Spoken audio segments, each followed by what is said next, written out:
जो मैंने अपनी उम्र 25 साल तक की जो गलतियां करी, मैं वो बिल्कुल नहीं चाहता कि वो गलतियां आप रिपीट करो। अब मैं 26 साल का हो चुका हूँ और अब मुझे अभी तक रिग्रेट होता है कि मैंने वो गलतियां करी, काश मैं वो ना करता, मैंने कितना टाइम वेस्ट करा और क्या क्या ही नहीं मैंने गलतियां करी। सो वही मैं 20 गलतियां आपको इस वीडियो में गिनवाऊंगा। काश मैं 18 से 25 साल का जब था, ये चीज़ें उस टाइम अगर मुझे बताने वाला कोई होता या मेरे पास उतना पहले दिमाग होता कि मैं सारी चीज़ें खुद फिगर आउट कर चुका होता, तो ये सारी गलतियाँ जो मैं 18 से 25 साल की एज में कर चुका हूँ वो कभी भी नहीं करता। तो अगर आप 18 से 25 साल की एज के हो और अगर आप ये वीडियो देख रहे हो तो एंड तक ज़रूर देखना, क्योंकि आपको आपकी वो 20 गलतियाँ पता चलेंगी जो आप कर रहे हो और जो मैं ऑलरेडी कर चुका हूँ। और मैं ये बिल्कुल नहीं चाहता कि आप वही गलतियाँ रिपीट करो, क्योंकि आगे चल के आपको इसका बहुत ज़्यादा रिग्रेट होने वाला है और इसका रिग्रेट आपको ना हो, इसके लिए वीडियो मैं कंटिन्यू करता हूँ। सबसे पहले जो हमारा फोकस आता है वो माइंडसेट एंड लाइफ पे, क्योंकि माइंडसेट है तभी आप अपनी लाइफ को अच्छे से जी सकते हो। और नंबर 1 पॉइंट हमारा आता है, no one has figured out. So आप रियलिटी में अपने आसपास लोगों को देखते होगे तो उन्हें आपको देख के लगता होगा कि सबकी ज़िंदगी कितनी बढ़िया चल रही है, कितनी खुशहाल है, सब ने सारी अपनी फिगर्ड आउट कर रखी है चीज़ें कि कैसे उन्हें लाइफ जीनी है, कौन सा उन्हें कोर्स करना है, कौन सी उन्हें पढ़ाई करनी है, या फिर ओवरऑल लाइफ के मामले में उन्हें देख के आपको ऐसा लगता हो कि उन्होंने अपनी सारी चीज़ें फिगर्ड आउट कर रखी है, सारी चीज़ें उन्हें पता है और काफ़ी बढ़िया स्मूथली लाइफ उनकी चल रही है। पर रियलिटी ये होती है कि जिस एज में अभी आप हो, यानी कि 18 से 25 साल के बीच में, इस एज में किसी को कुछ पता नहीं होता। अभी सारे लोग हैं ना चीज़ें फाइंड आउट ही कर रहे होते हैं कि कैसे हमें अपनी लाइफ को एक बढ़िया ट्रैक पे लेके जाना है। तो आपको टेंशन में नहीं रहना कि सबको सारी चीज़ें पता है और आपको ही नहीं पता। नेक्स्ट पॉइंट है हमारा, your circle decides your future.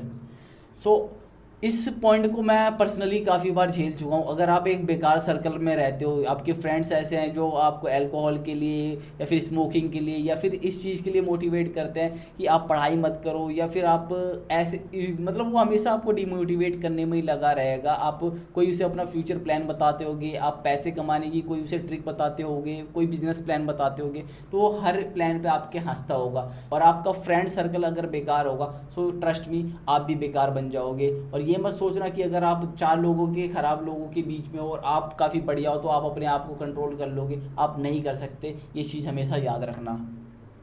Next point है कंसिस्टेंसी एंड मोटिवेशन। कंसिस्टेंसी हमेशा बीट करती है मोटिवेशन को। मोटिवेशन आपको एक दिन के लिए आएगा, लेकिन अगर आपने कंसिस्टेंसी बिल्ड कर ली अपनी रूटीन में, उस चीज़ को बिल्ड कर लिया जो भी आपके गोल्स है, आपके ड्रीम्स हैं, तो आप उसे काफ़ी इजीली अचीव कर लोगे। क्योंकि मोटिवेशन एक दिन के लिए होती है, एक महीने के लिए होती है, बट कंसिस्टेंसी वो हमेशा के लिए होती है। Point number 4, confidence comes from action not thinking. आप कुछ चीज़ें प्लान कर रहे होगे कि आपको लाइफ में क्या करना है, कोई गोल्स होंगे, कोई प्लान्स होंगे, और आप हमेशा सोचते हो कि हम तो एक्शन लेंगे नहीं, हम बस सोचते रहेंगे सोचते रहेंगे। तो सोचते रहने से काम नहीं बनने वाला, हमेशा एक्शन लेना होगा आपको। अगर आपको कोई एक स्किल सीखनी है तो उस पर एक्शन लो, उसे लर्न करना शुरू करो, क्योंकि जब तक एक्शन नहीं लोगे तब तक आप सोचते ही रह जाओगे और सोचने वाला कभी कुछ अचीव नहीं कर सकता। नेक्स्ट पॉइंट नंबर 5 है, over thinking kills opportunities. Point number 5 का एक काफ़ी इजी एग्जांपल देता हूँ। आप स्कूल में हो, कॉलेज में, उससे मेरे को फ़र्क नहीं पड़ता। मैं एक एग्जांपल आपको ये देता हूँ। मान लो आपको आपका स्कूल में कोई फेस्ट हो रहा है, कोई फंक्शन हो रहा है, आपको वहाँ पे स्पीच देने की अपॉर्चुनिटी मिली है, लेकिन आप यही सोचने में टाइम वेस्ट कर देते हो और ओवर थिंक करते हो कि वहाँ पर अगर मैं स्पीच देता हूँ, अपनी पोएम सुनाता हूँ, अपना म्यूज़िक कुछ ऐसा अपनी स्किल दिखाता हूँ मैं इतने बच्चों के सामने, तो वो मेरी बेइज्जती करेंगे, मेरे ऊपर हंसेंगे। आप अपने ही दिमाग में 50 तरीके के थॉट्स प्रोसेस शुरू कर देते हो और सोचते यार ये क्या कहेगा, वो क्या कहेगा, मतलब 50 चीज़ें आप सोचना शुरू कर देते हो। और वो अगर स्किल आप अपने कॉलेज फेस्ट में दिखाओ, अपने स्कूल फंक्शंस में दिखाओ, तो आपके पास काफ़ी अपॉर्चुनिटीज़ आ सकती है, बजाय कि आप थिंकिंग पे फोकस करो। नेक्स्ट पॉइंट है money and career related. Point number 6 बात करूंगा, स्किल्स पे मोर देन डिग्रीज। और देखो ये बात तो मैं खुद एक वीडियो एडिटर हूँ और मैं जानता हूँ कि स्किल जो है, आप कोई भी स्किल सीखो, मैं सिर्फ वीडियो एडिटिंग की बात नहीं करूँगा। अगर आप कोई भी इन जनरल कोई भी पेइंग स्किल सीख लेते हो जिसमें आपको पैसा मिल सकता है, तो वो डिग्री से ज़्यादा आपको पैसा दे सकती है। क्योंकि भारत में आप जानते हो कि कितने डिग्री वाले हैं और उनके पास 15,000 की नौकरी मिलती है डिग्री करने के बाद। 3 साल की डिग्री करते हैं, कोई 5 साल की डिग्री करता है, पर उन्हें पैसे 15,000 20,000 की जॉब मिलती है। और डिग्री कभी भी आपको पे नहीं करती, क्योंकि जब भी आप जॉब देने जाते हो तो आपसे इंटरव्यूअर ये नहीं पूछता कि आपने डिग्री कौन सी करी है, वो आपसे पूछता है आपको काम क्या आता है, आप मेरी हेल्प क्या कर सकते हो। सो प्रॉब्लम सॉल्व करने का सोचो, तभी आप इनकम जनरेट कर पाओगे। नेक्स्ट है start earning early even small incomes. So छोटी से छोटी इनकम की अगर आपको अपॉर्चुनिटी मिलती है तो वो स्टार्ट कर दो, क्योंकि मैंने भी बहुत बार ये गलती कर दी कि 25 साल का हो गया, मैं जब तक मैंने कोई अर्निंग स्टार्ट नहीं करी थी अपनी, जब तक मैं 25 साल का था, क्योंकि मैं सोचता था यार छोटी अपॉर्चुनिटीज़ कौन ही लेगा, 10,000 की जॉब कौन करेगा, 15,000 की जॉब कौन करेगा, या फिर फ्रीलांस भी करना चाहो तो 5-10 हज़ार कौन कमाना चाहेगा यार। मेरे को तो एक ही बार में 50,000 कमाना है, 1 लाख कमाना है, 2 लाख मतलब सपने हमेशा लाखों और करोड़ों के ही देखे, पर रियलिटी है कि अगर आप कुछ भी काम शुरू करना चाहते हो तो वो हमेशा छोटे से ही शुरू होता है। 18 से 25 साल के बच्चों को ऐसा लगता है इंस्टाग्राम पे वीडियोस देख के कि मेरे को तो लाखों रुपए कमाने, सब लाखों कमा रहे तो मेरे को भी लाखों कमाने, पर रियलिटी ये होती है कि सब एकदम जीरो से ही शुरू करते हैं, बहुत छोटी इनकम से। सो स्टार्ट कर दो एकदम छोटी इनकम से भी, और उसे अपॉर्चुनिटी को जाने मत देना। पॉइंट नंबर 8 है don't depend on one income source. So create multiple income sources. मैं खुद मल्टीपल इनकम सोर्सेज क्रिएट कर रहा हूँ, और जो ये कंटेंट क्रिएशन मैं शुरू कर चुका हूँ, ये कंटेंट क्रिएशन उसी इनकम सोर्स का एक पार्ट है, क्योंकि मैं वीडियो एडिटिंग भी करता हूँ, 1-on-1 कंसल्टेशन कॉल भी देता हूँ, एंड अभी कंटेंट क्रिएट भी कर रहा हूँ, क्योंकि मैं एक इनकम सोर्स पे कभी भी निर्भर नहीं रहना चाहता। क्योंकि अगर आप 18 से 25 साल के बीच में ये आपके लिए बहुत ज़्यादा इंपॉर्टेंट हो जाता है। अगर आपने एक जॉब पकड़ी और बाई चांस उस जॉब से आपको निकाल दिया जाता है तो आप हो जाते हो बिल्कुल ही जीरो पे आ जाते हो, आपके पास कोई इनकम सोर्स नहीं बचता, और आपने जो लाइफस्टाइल मेंटेन कर रखी वो आप ज़्यादा टाइम तक मेंटेन नहीं कर पाओगे। पॉइंट नंबर 9 है save and invest before spending. अब जो नए नए बच्चे होते हैं 18 से 25 साल के बीच, जब मैं भी था, तो कपड़ों पे पैसा खर्च कर दिया, गैजेट्स पे खर्च कर दिया, फ़ोन ले लिया। सो जब आप नई नई पैसा कमाना अगर शुरू कर देते हो, अगर आप पे पैसा अच्छा खासा आ रहा है या फिर कम भी आ रहा है, इन सब फालतू चीज़ों पर आपको स्पेंड करने से पहले इन्वेस्ट करना, आपका बैंक बैलेंस पहले होना चाहिए, आपके पास पैसा होना चाहिए सेव, कि इमरजेंसी के टाइम आपके पास वो पैसा काम आ सके। ना कि आप पे 1000 रुपये तो आप 1000 के 1000 उड़ा दो, 1000 में से पहले आप 500 सेव करो और 500 आप खर्च कर सकते हो। पॉइंट नंबर 10 है learn how many actually works. पैसा कैसे काम करता है, ये काफ़ी कॉम्प्लिकेटेड है, पर अगर आपने अपनी यंग एज में ही सीख लिया, अपनी 20s में ही सीख लिया, तो इससे इंपॉर्टेंट कोई स्किल ही नहीं हो सकती, और आपको पैसे की कभी कोई दिक्कत नहीं होने वाली। नेक्स्ट हम आगे बढ़ते हैं ग्रोथ एंड प्रोडक्टिविटी पे। So point number 11 is time is your biggest asset. जब आप यंग हो, आप 18 से 25 साल के बीच में, तो सबसे ज़्यादा वैल्यूबल चीज़ आपके पास है वो है टाइम। तो अपने टाइम को है ना एक एसेट की तरह यूज़ करो। आप रिस्क ले सकते हो, आप लाइफ में काफ़ी सारी चीज़ें है ना ट्राई कर सकते हो 18 से 25 साल के आप हो, क्योंकि उसके बाद आपके पास काफ़ी ज़्यादा रिस्पॉन्सिबिलिटीज़ आने वाली हैं। तो अगर आपको कोई स्टार्टअप शुरू करना है तो कर दो, अगर आपके पास पैसा है, आप कोई आइडिया शुरू करना चाहते हो, कोई ऐसा आपके दिमाग में आइडिया आ रहा है कि मेरे को फ्रीलांस शुरू करना है, मेरे पे बिजनेस आइडिया कुछ भी है, तो शुरू कर दो। रिस्क लेने से डरना मत इस वाली एज में, क्योंकि आगे आप जब जाओगे तो आपके पास काफ़ी बर्डन आने वाला है। Point number 12 is learn to say no. लोगों को ना करना सीख लो, क्योंकि है ना हम इस टाइम पे जब हम यंग होते हैं तो हमें लगता है कि यार किसी को हम मना कैसे कर सकते हैं, कहीं सामने वाले को बुरा ना लग जाए, लेकिन वो सामने वाला आपका ना गलत फ़ायदा उठा सकता है अगर आप उसे ना नहीं बोलोगे। क्योंकि दुनिया देखो जंगल की तरह है, और अगर इस जंगल में आपको सरवाइव करना है तो आपको ना कहना सीखना पड़ेगा। आप खुद ही सोचो, अगर जंगल में आप हो और शेर आके आपसे कहता है क्या मैं आपको खा लूँ, अगर आप उसे ना नहीं कहोगे तो वो आपको खा लेगा और आप वहीं पे फिनिश हो जाओगे। सो शेर को आप ना कहो, यानी कि ये दुनिया जो जंगल है, और जंगल में जो इतने भी शेर हैं, आप एक हिरन हो उनके सामने। सो उन्हें ना कहो, वरना आप ख़त्म हो सकते हो। Point number 13 is discipline beats talent.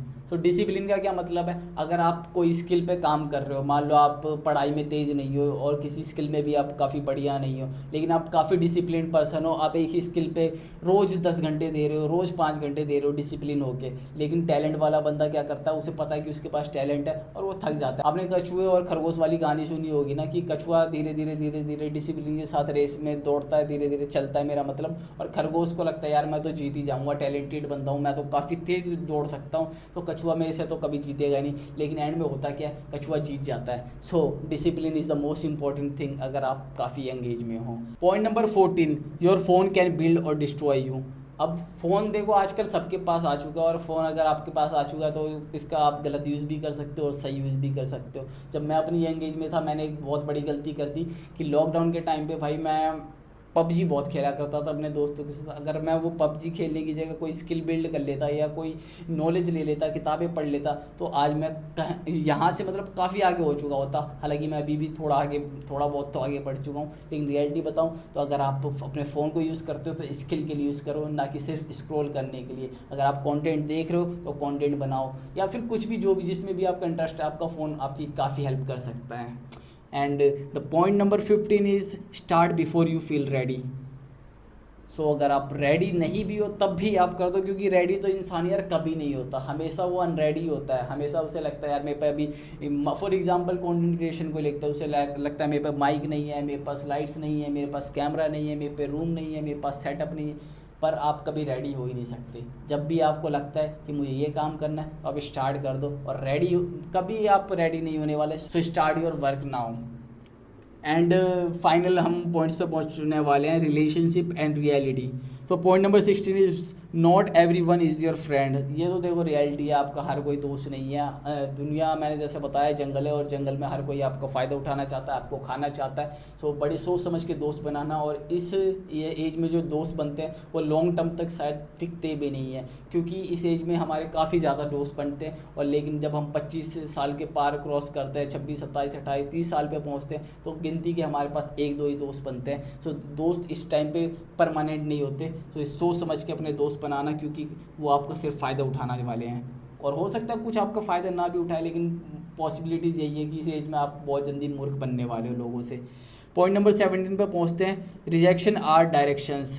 So rejections तो इस एज में देखो कॉमन सी बात है, चाहे रिलेशनशिप में हो आप, या फिर समझ सकते हो आप, रिजेक्शंस मिलते हैं। आप किसी फॉर एग्जांपल किसी गर्ल को अप्रोच करते हो, बॉय को अप्रोच करते हो, तो रिजेक्शन तो देखो मिलने वाले हैं। और इसे भाई डायरेक्शन के तौर पे लेना, ये नेगेटिव मत सोचना यार मैं बुरा हूँ या मेरी शक्ल ख़राब है।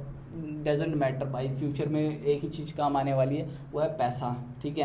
Point number 18 is family support is underrated. अब यंग खून जो होता है उसे लगता है यार, ब्लड काफ़ी बॉइलिंग ब्लड होता है, उसे लगता है यार मेरे दोस्त ही सब है, मेरा दोस्त ही मेरा साथ देंगे। पर ट्रस्ट मी, जब आप बहुत बुरी कंडीशन में होगे ना, जब आप फंस चुके होगे लाइफ में, तो अपनी फैमिली से मदद मांगना, वो आपकी हेल्प ज़रूर करेंगे। और यहाँ तक हो सकता है आपका फ्रेंड पीछे हट जाए, जिसे आप अपना बेस्ट फ्रेंड मानते हो, पर आपकी फैमिली कभी भी पीछे नहीं हटने वाली। So trust your family. Point number 19 is stop seeking validations. Young age में तो देखो दूसरों को हमें दिखाने में लगा रहता है कि अब देखो मेरे पास कितना पैसा है, मेरे पास क्या गाड़ी है, मेरे पास ये है वो है, मतलब दूसरों को हम दिखाने में लगे रहते हैं। दूसरों से हमें लगता है कि वो हमें अच्छा बोलेगा तभी हम अच्छे हैं, पर रियलिटी कुछ अलग होती है मेरे दोस्त।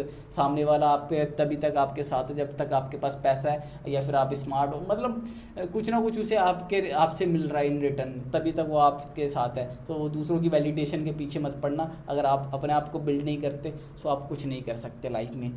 And point number 5 is focus on becoming not impressing. So जैसा कि मैंने वही बताया कि दूसरों को इम्प्रेस करने में आपको नहीं लगे रहना है। मैंने भी बहुत गलतियां कर दी यार, मतलब अभी तो पछतावा होता है कि दूसरों को इम्प्रेस नहीं करना चाहिए। अगर आपको फॉर एग्जांपल किसी को इम्प्रेस करने के लिए आईफोन ख़रीदना है, सो नहीं यार, अगर आपके पास पैसे नहीं है सो EMI पे लेके उसे इम्प्रेस करने की बिल्कुल कोई भी ज़रूरत नहीं है।